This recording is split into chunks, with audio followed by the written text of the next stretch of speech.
그러므로 이렇게 앞에 말씀을 상기시키며 뒤에 말씀을 연결하고 있습니다. 우리가 1장에서 그러므로가 뭘까요? 1장 3절부터 절대 긍휼, 그리고 오직 그리스도, 그리고 영존하시고 살아계신 하나님의 말씀, 복음, 지난주에, 그리고 은혜 위에 은혜다. 그 베드로전서 1장에 전체 말씀이 그러므로라고 이렇게 봐도 될 거고, 또 지난주에 바로 위에서 보았던 주의 말씀은 시들지도 마르지도 아니하고, 그리고 너희의 전한 복음이 이 말씀인데 그것이 썩어질 씨로 된 것이 아니라 우리의 거듭난 것이 썩지 아니할 씨로 되었다. 그러므로 이렇게 말하고 있습니다. 이 그러므로는 바로 은혜의 그런 영역이겠죠. 우리가 이런 인과관계를 이야기할 때는 항상 은혜입니다. 항상 은혜. 은혜로 하여 절대적으로 우리가 영적인 그런 질서가 서거든요.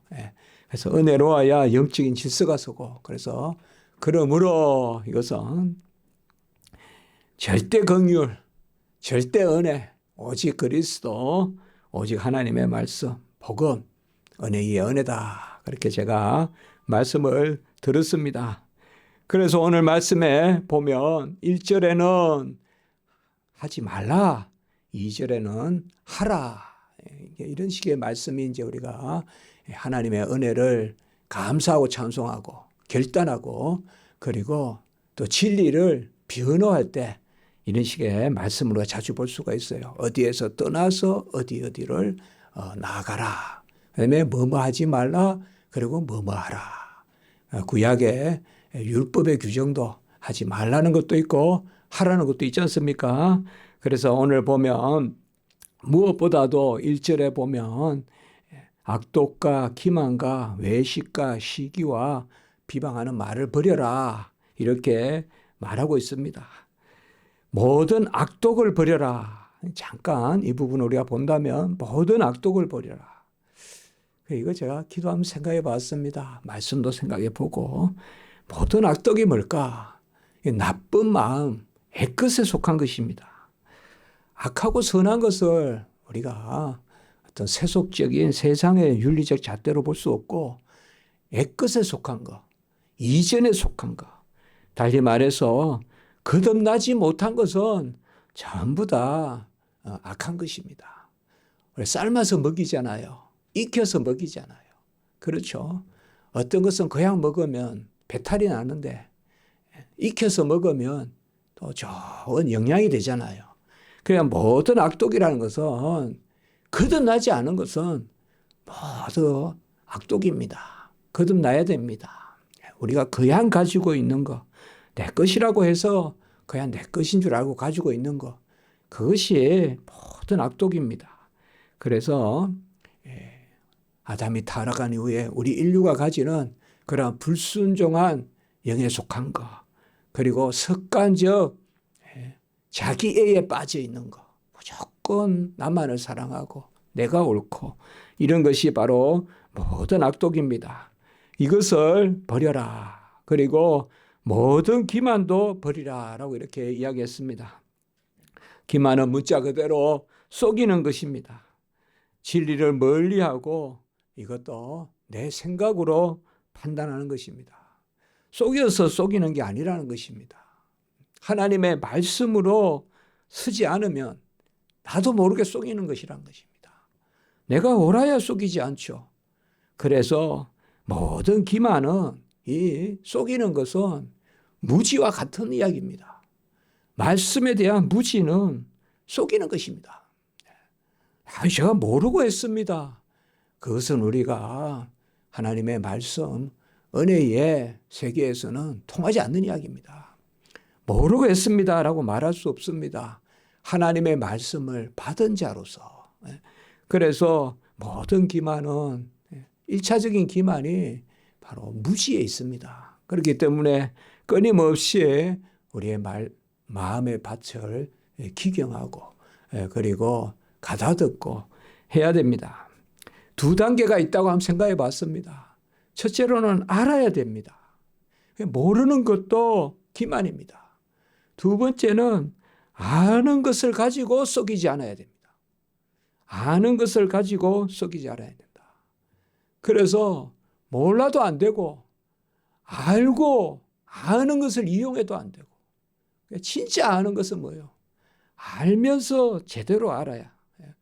그리고 그 아는 것이 내가 불편하고 나에게 손해가 되는 것이라도 상대편을 유익하게 하는 것이라면 그대로 하고 내가 안다 하면서 내 위주로 해석해서 그걸 가지고 안다 하면 그게 그야말로 속이는 것이다. 그래서 알아야 되고 알면서 진실해야 되고 알면서 속이지 않아야 돼요. 우리 칼빈의 기독교 강요에 보면 많이 아는 사람이 더 많이 속인다고 이렇게 이야기합니다. 그게 우리 인성이다. 이렇게 이야기하고 있어요. 그런데 우리는 그것이 아니라 하나님의 말씀은 알면 알수록 성령의 감화가 있기 때문에 더 순종하고 우리가 더 그 말씀으로 빚어지지 않습니까? 그래서 첫째로 알아야 된다. 이건 진리가 너희를 자유롭게 한다. 두 번째, 아는 바대로 우리가 진실해야 된다. 이것은 바로 진리가 너희를 거룩하게 하리라.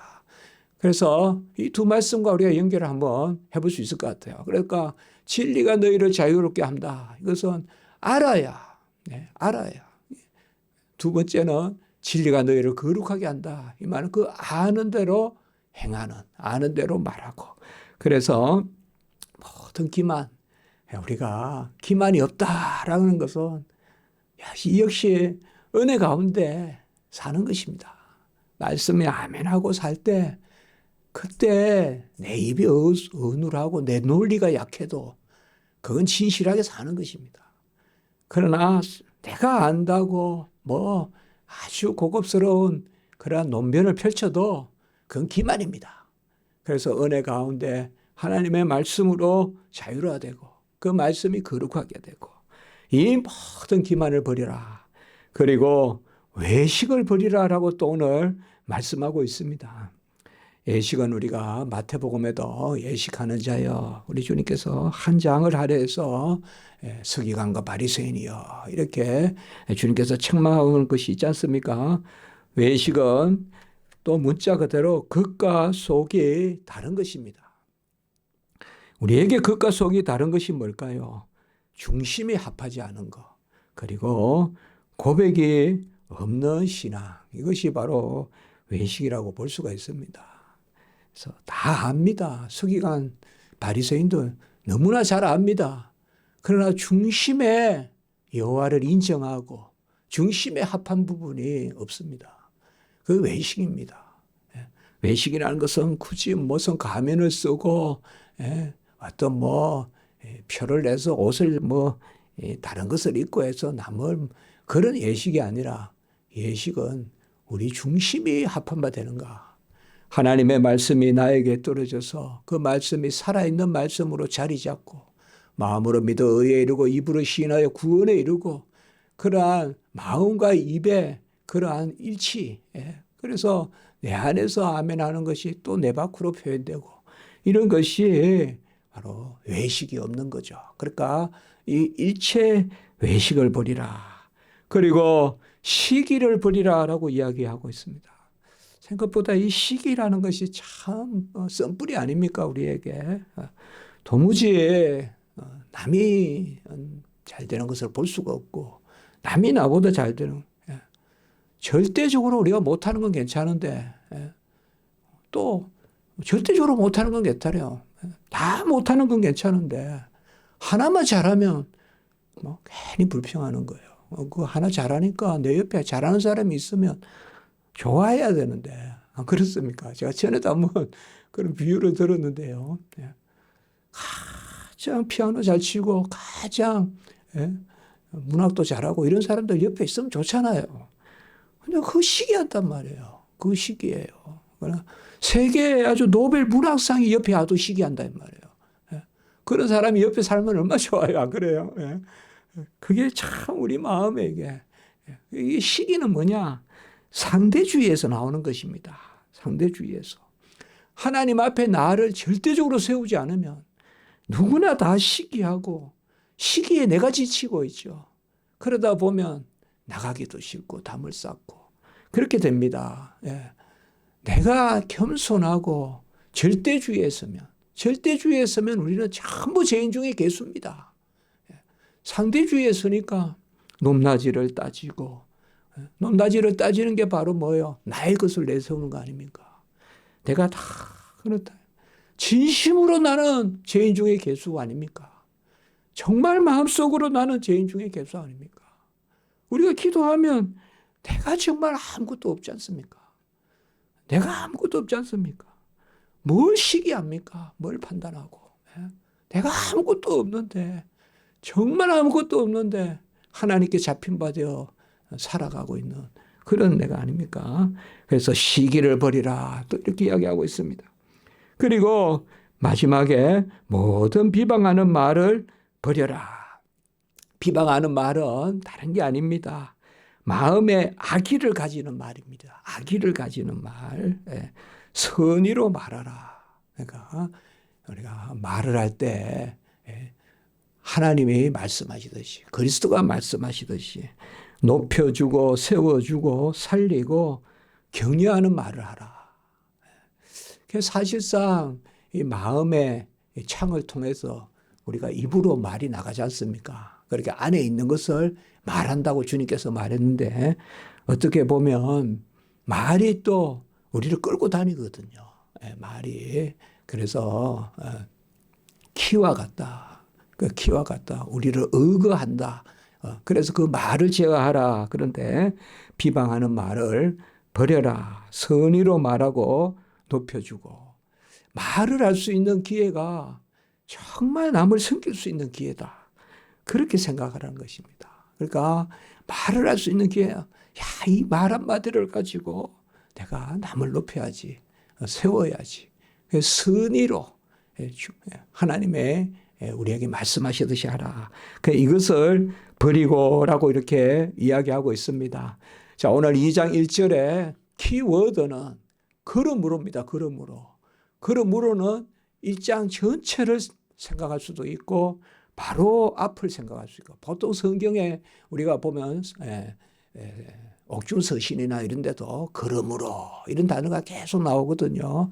그럴 때는 앞에 전체를 이야기할 수도 있고 바로 위에 말씀을 이야기할 수도 있는데 우리가 아까도 말씀드렸지만 여기 그러므로는 우리가 긍휼로 살기 때문에 우리가 허먹고 젖먹는 그리스도의 보배로운 피로 살기 때문에 우리가 영존하시는 썩어지지 아니하는 씨 말씀으로 살기 때문에 복음으로 살기 때문에 이 그러므로가 전제되기 때문에 뒤에 걸 버릴 수 있습니다. 그러니까 베드로전서 1장이 전체적으로 내 안에 역사하는데 그게 내 공로 내 자질이 아니라 전적인 은혜 긍휼을 베푸심 그게 산 소망이다. 우리가 몇차 말씀드리지 않았습니까? 1장 새벽에. 그렇기 때문에 그 안에 있기 때문에 은혜 가운데 있기 때문에 우리가 이런 것을 버리라는 것입니다. 은혜의 백성답게 버리라는 것입니다.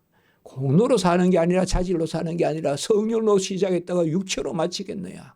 갈라디아 3장에 말씀이 있는데 성령으로 시작하고 은혜로 시작하고 믿음으로 시작하는 그 절대 의례, 절대 의존에 절대 하나님의 주권 가운데 살기 때문에 그런 것을 버리라는 것입니다. 은혜가 전제되지 않으면 못 버립니다. 못 버려요. 내가 은혜에 속하지 않으면 절대 못 버립니다. 그리고 이제 2절에서는 어떻게 살으라. 1절에서는 버려라. 2절에서는 어떻게 살으라. 갓난아기들 같이 순전하고 신령한 젖을 사모하라. 이렇게 이야기했습니다. 여기 갓난아이는 우리가 한 세 단어가 있거든요. 헬라어의 아기를 뜻하는 파이디온도 있고 또 테크논이라는 단어도 있고 브레포스라는 단어도 있어요. 저는 브레포스라는 단어는 이상하게 그 어머니의 가슴 그게 생각이 나는데 맞아요. 이게 오늘 여기 단어가 브레포스라는 단어입니다. 젖먹이를 뜻합니다. 젖먹이 젖을 먹는 그래서 갓난아기입니다. 그러니까 무슨 아이들 어린 아이들이 아니라 갓난아기입니다. 스스로 움직일 수도 없고 그저 본능적이죠. 예, 그렇지 않습니까? 배워서 젖을 무는 게 아니잖아요. 본능적으로 젖을 무는 거잖아요. 예, 배워서 뭐 이렇게 어머니의 젖을 찾아서 물어라 이렇게 하지 않지 않습니까? 갓난아이들 같이 본능적으로 젖을 물듯이 순전하고 신령한 젖을 사모하라 라고 이야기하고 있습니다. 순전하다, 신령하다. 사실 순서 그대로 하면 신령하고 순전한 이렇게 되어 있는데 뭐 관계 없습니다. 앞에 걸 먼저 해도 뒤에 걸 먼저 해도 되고요. 순전하고 신령한 젖이다. 순전하다는 것은 뭘까요? 바로 흠없고 점없다는 것입니다. 우리가 자승 1장 19절에 오직 흠없고 점없는 어린 양 같은 그리스도의 보배로운 피. 우리가 먹는 젖이 뭘까요? 그리스도의 의입니다. 보혈의 공로입니다. 그러니까 순전합니다. 섞이지 않습니다. 무슨 세상 공로 10% 썼고 그리스도의 공로 90%로 그렇게 하는 게 아닙니다. 순전한 것입니다. 섞이지 않은 것입니다. 오직 은혜에 속한 것입니다.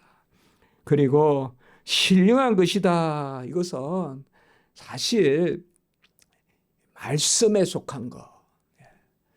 이 단어 꼭 우리가 성경에 한번 기록해 놓으세요. 로마서 12장 1절에 나오는 단어입니다. 너희 몸을 산제물로 드리라. 이것은 영적 예배니라 할 때고 영적이라는 단어가 여기 나오는 신령한이라는 단어 똑같은 단어입니다. 똑같은 단어예요. 그런데 이 단어는 사실 우리가 영적 예배라고 하고 신령한 젖이라 하니까 뭔가 스피리추얼 영어로 이렇게 생각하는데요. 이건 헬라어로 로고스에서 나온 단어입니다. 로기코스라고 합니다. 로기코스. 그러니까 말씀대로라는 뜻입니다. 말씀대로. 신령한이 틀린 게 아닙니다. 그러나 뭐가 신령합니까? 말씀이 신령한 것입니다. 말씀이.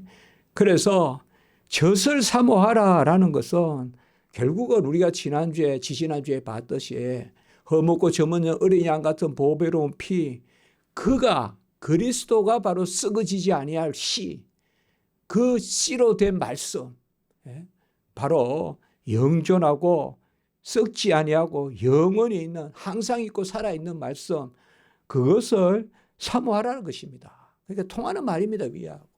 그러니까 신령한 젖이라고 하니까 그저 이런 것을 그냥 막 국어 사전 번역하듯이 해서 신령한 거 구해야 돼. 신령한 거 구해야 돼. 이러면 뭔가 지상을 떠나 있는 것 같고 뭔가 신비주의인 것 같고 그게 아닙니다. 말씀입니다. 말씀. 그러니까 너희 몸을 제물로 산제물로 드리라. 바로 하나님께 드릴 영적 예배니라 할 때 그 영적 예배도 로마서 12장 1절. 그래서 전에도 나누었지만 로마서 12장 1절의 영적 예배는 바로 삶이 예배인 예배라고 했지 않습니까? 말씀대로 살아가는 순종의 제사. 그것이 바로 영적 예배다. 그래서 로마서 12장 1절을 우리가 바로 삶이 예배다. 이렇게 우리가 이야기할 때 로마서 12장 1절의 말씀을 인용하거든요. 삶이 예배다. 그래서 영적 예배라는 것은 삶으로 드려지는 예배, 말씀으로 드려지는 예배. 그것이 신령한 겁니다. 그래서 오늘 여기에 보면 순전하고 신령한 젖을 사모하라. 그래도 빛이 있어야 낮이 또 밝지 않습니까? 방이.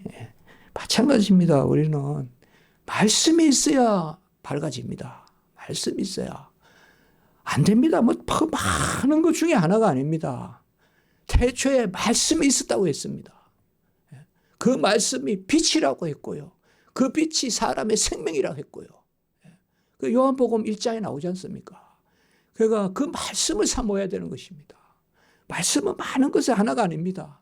말씀은 하나님이 우리에게 자신을 알려주시고 은혜를 베푸시고 우리가 하나님의 성품을 담게 하시고 그 말씀입니다. 그 말씀을 사모하라는 것입니다. 순전하게 사모하라는 것입니다. 순전하고 신령한 젖을 사모하는데 따지지 말고 사모하라는 것이요. 아이가 젖을 물듯이. 아이가 젖을 물듯이. 그저 그냥 그렇게 젖을 사모하라. 그래서 하나님의 뜻이 구원에 이르도록 자라게 하려 함이라. 지난주 우리가 오예배 때 지난주에 자라감에 대해서 또 했지 않습니까? 그래서 우리가 그리고 또 지난주 아침에도 자라감에 대해서 말씀을 드리고요. 우리가 말씀에서 기도해서 그리고 고백에서 그리고 또 헌신해서 또 예배에서 이렇게 5가지 이야기했지 않습니까? 자라가자. 또 예배에서 자라가지 않아서 믿음에서 자라가자고 해도 되고 자라가는데 여기 말씀해 보면 하나님의 뜻은 우리가 장성한 그리스도의 분량대로 머리이신 그리스도께로 자라게 하려 하심이라. 에베소서에 그겁니다. 어떻게 자랍니까? 교회가 자라는 터입니다. 금방 에베소 말씀에 말씀으로 자랍니다. 교회는 다스림도 말씀이고 자람도 말씀입니다. 그래서 가르치는 교회, 선포하는 교회. 사도행전에 바로 가르치고 전도하기에 힘썼다. 그것이 바로 오늘 말씀입니다. 가장 귀하게 새겨지는 것은 바로 3절입니다. 3절. 너희가 주의 인자하심을 맛보았으면 그리하라. 다시 한번 우리를 상기시키죠. 지금 오늘 2장 1절과 2절은 전체적으로 율법의 규정과 같은 그러한 형식이에요. 뭐뭐를 버리고 뭐뭐를 하라. 하지 말라는 규정과 하라는 규정. 소극적 규정과 적극적 규정. 그러나 이렇게 이야기하니까 내 공로 내 자질로 뭐 하는 것 같아도 윤리 같아도 아니라는 것입니다. 바로 너희가 주의 인자하심을 맛보았으면 그리하라. 여기 맛보았다는 단어가 바로 아까 젖을 먹는 그거 생각하는 거예요. 참 성경 말씀이 귀하죠. 그러니까 지금 아이가 맛을 보잖아요. 어미에 지금 젖을 물고 있는 모습이잖아요. 지금 그걸 사모하라는 것인데 어떻게 인자하심을 맛보았으면. 그래서 오늘 그러므로라는 단어와 이 3절 1절에 그러므로라는 단어와 3절에 인자하심이라는 단어는 잘 통하는 것입니다. 왜요? 베드로전서 1장 전체가 인자하심이니까. 인자하심이 뭡니까? 구약으로 말하면 인자와 똑같은 단어가 뭘까요? 바로 긍휼입니다. 베드로전서 1장 3절에 긍휼과 인자, 이 구약으로 말하면 헤세드입니다. 헤세드. 신약으로 말하면 아가페입니다. 그러니까 긍휼로 하나님의 전적인 사랑하심으로 그것을 맛보았으므로 불가항력적인 은혜로 버리고 행하라는 것입니다. 이것도 은혜입니다. 이런 것을 우리는 윤리적으로 생각하지 않습니다. 결과는 윤리적인 결과가 나오겠죠. 그러나 항상 은혜입니다. 은혜. 주의 인자하심을 맛보았으면 그리하리라. 항상 우리가 그렇게 나누지 않습니까? 성경에 뭐를 하라라고 하고 하지 말라고 할 때는 제가 그렇게 말씀드리지 않습니까? 주변을 살펴보라. 하나님이 친히 하시겠다는. 내가 거룩하니 너희도 거룩하라. 나는 너희를 거룩하게 하는 여호와니라. 하나님이 친히 하시겠다는. 항상 말씀이. 어느 성경을 봐도 제가 성경에 보면 그냥 하라 하고 물러서시는 하나님이 아니에요. 은혜를 베푸시려고 하라 하신다고요. 그래서 은혜를 베푸시려고 버리라고 하시고 은혜를 베푸시려고 사모하라 하시고 그래서 주의 인자하심을 맛보았으면 그리하리라. 이게 참 그래서 제가 그런 말씀드린 적이 있죠. 이 베드로서의 베드로 사도는 참 성도를 사랑하면서 달래듯이 이렇게 하고 있는 모습, 이제 임박한 네로의 핍박을 바라보고 있어요. 벌써 이제 저 마게도니아, 저 로마에서는 이미 핍박이 시작돼서 점점 소아시아로 오고 있는데 그것을 바라보면서 성도들에게 이렇게 말씀하고 있는 것을 볼 수가 있습니다. 우리도 은혜 가운데 살면 되지 않겠습니까? 은혜 가운데 살면 시기가 사라지지 않겠습니까? 또 기만과 예식. 기만과 예식이 뭐가 좋습니까? 내가 좋지 않지 않습니까? 속이면 뭐 내가 기쁩니까? 외식하면 내가 기뻐. 내가 기쁜 대로 살아야 되지 않겠습니까?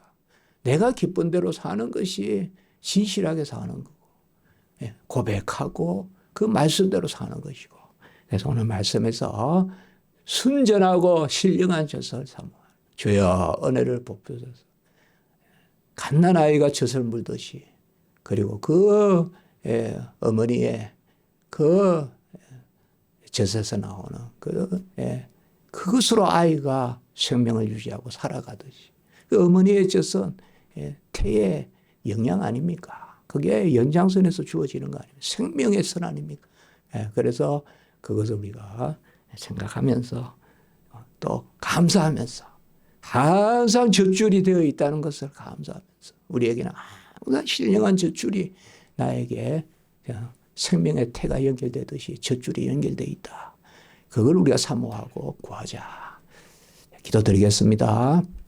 거룩하고 자비로우신 하나님 아버지, 모든 것이 만사매사 다 은혜임을 고백합니다. 나의 나된 것도 은혜고, 살아남도 은혜고, 살아감도 은혜고, 아버지여 우리에게 생명 주시고 생활 주시고 또 순전하고 신령한 젖을 사모하며 너희가 인자하심을 맛보았으면 그리하리라 라고 말씀해 주시고, 또 다시금 우리가 은혜로 나아가고 또 아버지여 성령으로 나아가고 믿음으로 나아가게 하시니 감사를 드립니다. 주여 우리가 마땅히 구할 것을 구하게 하시고, 혹 구할 수 없더라도 우리는 어린아이와 같은 출입을 모르는 어린아이와 같사오니 주여 주장하여 주셔서 우리를 세우기도 하시고 앉히기도 하시고 드리기도 하시고 보내기도 하시고, 오직 여호와여 주님 친히 우리에게 젖을 주시고 신령한 음료를 주시고 가라지 않는 음료를 주시고 하늘의 신령한 양식을 주셔서 우리가 주의 때까지, 구원의 때까지 잘 자라갈 수 있도록 인도해 주시옵소서. 오늘 함께 하시는 모든 성도님들 붙들어 주시고 우리 성도님들 다 십자가지기 성도들 사랑해 주시고 오늘 한날 예배 오가는 발걸음 순서 주장하여 주시옵소서. 우리 자녀들 특별히 보호해 주시고 이 아버지여 혼탁하고 이 험한 세상에 우리 자녀들 특별히 보호해 주시옵소서. 주 예수 그리스도의 이름으로 감사하며 기도드리옵나이다. 아멘.